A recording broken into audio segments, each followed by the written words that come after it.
আমি নিজে বলছি, আমার বুঝ হওয়ার পরে আমি কারো জন্য এতটা কাঁদি নাই। আমি আমার এই নওজোয়ান শহীদ শরীফ উসমান হাদি রাহিমাহুল্লাহ তাআলা, তার জন্য আমার চোখের পানি যেটুকু পড়েছে। আমার শায়েখ আল্লামা মুফতি মুশতাকুন নবী কাসিমি, আমি তাকে দেখছি বাচ্চার মতো অজরে কাঁদছে। একসাথে ভাত খাইতে বসছি, ভাতের থালার সামনে পর্যন্ত হুজুরে দেখছি কাঁদতেছে। কয় মাওলানা, আমি তো ছেলেটারে ভুলতে পারছি না। আজকে তোমরা দেখছো, সারা পৃথিবী দেখছে, একজন 33 বছর বয়সের যুবক। এই যুবক ইমানদার ছিল।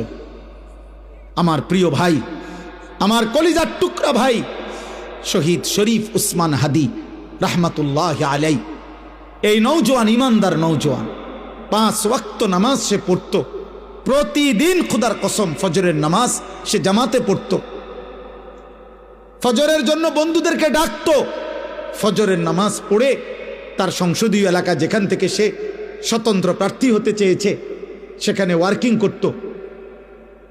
যেদিন গুলিবিদ্ধ হয়েছে সেদিন তো সে জুমার নামাজ পড়ে আল্লাহকে সেজদা দিয়ে মসজিদ থেকে বাইর হয়েছে।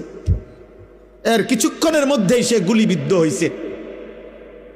সে হাফেজে কোরআন ছিল, তার বাবা আলেম ছিলেন, তার বড় ভাই আলেম, সে মাদ্রাসার ছাত্র ছিল, সে আল্লাহকে ভালোবাসতো, পাক্কা ইমানদার ছিল।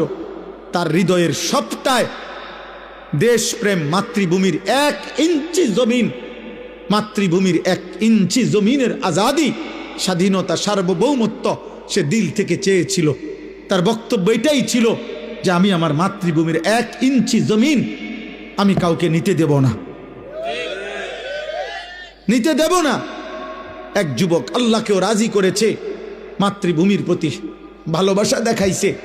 ঈমান এবং দেশপ্রেম, এই 2 জিনিস তার মধ্যে একত্র হওয়াতে, তোমরা ভাই বলো, একটা ছেলে বলো, তোমরাও দেখছো, আমরাও দেখছি, গোটা বাংলাদেশের লক্ষ লক্ষ আলেম, মুফতি, মুহাদ্দিস, পীর, বুজুর্গ, আউলিয়া, ইমাম, খতিব, মুয়াজ্জিন, তালেবে ইলম, হাফেজে কোরআন, বুড়া মানুষ, জওয়ান মানুষ, বাচ্চা মানুষ, আরে বাবা, এই জাতির 18 কোটি মানুষ মনে হয় তার জন্য অঝরে চোখের পানি ফেলছে।